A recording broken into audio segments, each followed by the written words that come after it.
Hello and welcome to the Daily Gas for August 13th, 2024, called Column Indexer by Philip Newman. Normal Sudoku rules apply. Column Indexer. The cells marked in red are column indexers.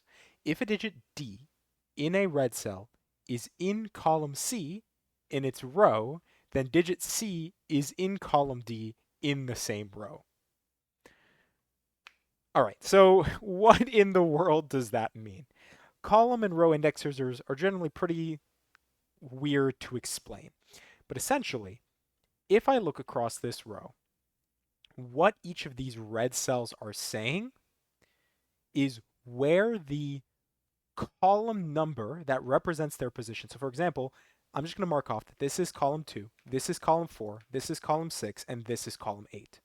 So what this cell is telling us is where the 2, because it's part of column 2, where the 2 is in this row. In this case, I'll give you a digit to start off here. 2 is in the first cell.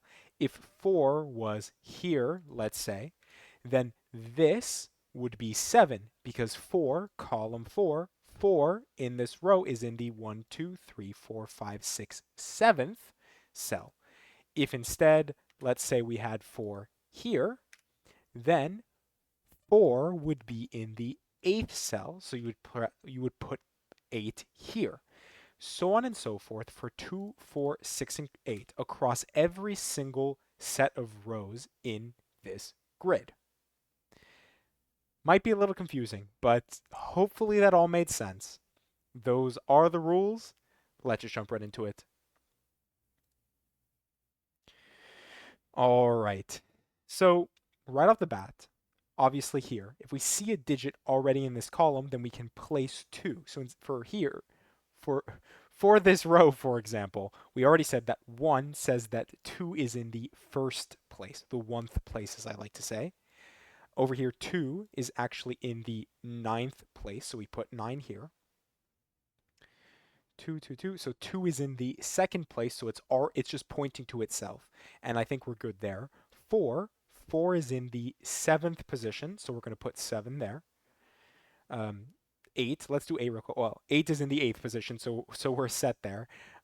6, 6 is in the 3rd position. All right. Seeing some X windmill symmetry going on here. 8, yeah, that's funny. So first of all, 8 is in the 9th position, and 8 is in the 1st position.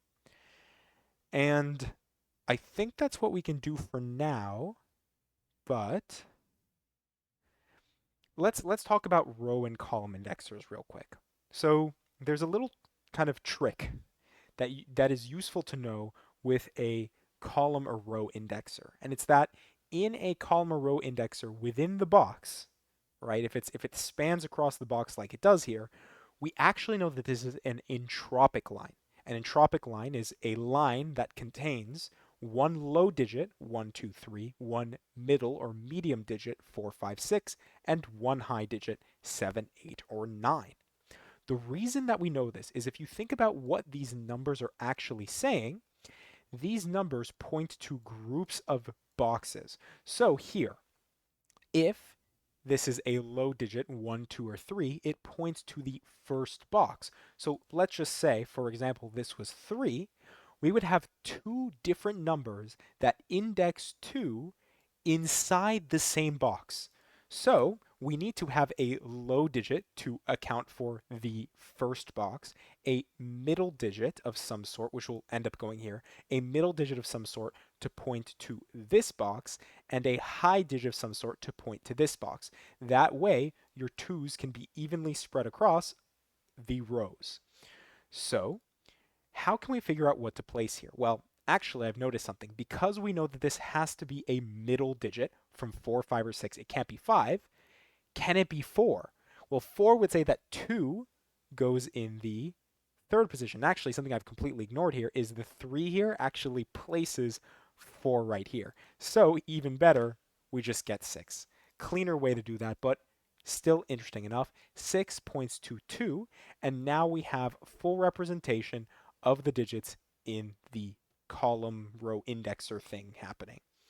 Over here, 7, so 7 tells us that 6 is in the 7th position, so let's do that. This has to be a middle digit. It's going to be 4 because it can't be 5 or 6, and that says that 8 is in the 4th position, and now we have everything that is pointing to another thing.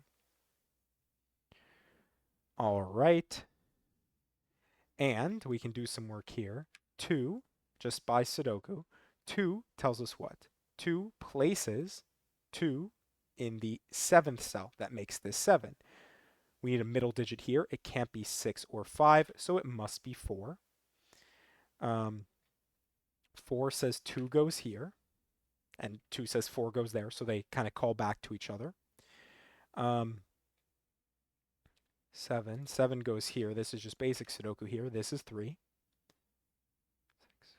6. So where is 6 going to be? 6 can either be 3, 5, or 6. It can't be 3 or 5, so 6 must just point to itself here. All right, yeah. We need a middle digit. It can't be 6. Can it be 4? It can be 4. It could be 4 or 5, so it could either point here or it could point across here. 6, 7, we need a low digit. It can't be 1, or it can't be 2 or 3, so it must be 1. That means 6 is in the 1th position, as I said. 8 goes here. Do the same work that we did down here up here, because again, we have some X windmill going on. 8 says that 3 must be the digit here, because again, 8 is in the 3rd position in this row. Hopefully at this point you're kind of picking up on the logic here. Can't be 4 or 5, so it must be 6. 6 tells us that 8 is in the 6th slot, and 8 tells us that 6 is in the 8th slot. Perfect. They point to each other just as we expect. Real quick, this is 3 and 7. Easy enough. This cell here is 4, and it's trying to point somewhere else. So 4 can either be 7, which it can't be 5 or 4. It can't be 5 or 7. It must be 4. Again, just like we had over here. This must be a high digit. It can't be 7 or 8. It must be 9. 9 tells us that 4 goes in the 9th position here. All right. What do we still need to place? 5. That's easy enough. 5 goes here. And if we look over here, yep, we in fact have 5 again. 4 tells us this must be 5, 4. We know what the middle digit is here. If we look here, it can't be 4, 6. Again, it must be 5, 5, 6. Across, we're missing 3. Here, we're missing 7. From the row, we need what? 1 and 7. So this is 7, this is 1. Just basic Sudoku. From the box, we still need 1. And then 9. 9. Yeah, we're missing 1, 9 across. We can place that. 1, 9. Then over here, 9, 3. This is 9 again. All right. From the column here, what do we need to place? We need to place a middle digit 4. So where is 4 going to go? 4 is going to go here. That places 6 here. So these call back and forth to each other. This must be 9, it looks like. 9 tells us that 6 goes here. 1 tells us that 4 goes here. And what do we need to place to finish this off? All right. From the column, it's 1 and something. 1 and 9. So over here, 9, 1. Yep, in fact, it is 1 and 9 again. From here, we need 2 and something. 2 and, why am I blanking? 7. Easy enough. This is 7, this is 2. 2 is in the 3rd position here. Then, again, over here, we can probably do the same thing. 3 and 8. This is 3, this is 8. 8 is in the 7th position, and we are almost done. Across, we're missing 5 and 2. This must be 5. 5 points to 2. Makes sense. Here is it 8 and 5. It is 5. 8 is in the 5th position. And then finally, to finish this off, we need what? We need, I'm blanking, 8, 8, 2, and finally 5, just as we expect from next windmill Sudoku. And we are done in 7 minutes and 36 seconds with Column Indexer by Philip Newman. So, hopefully you enjoyed, and thank you for watching.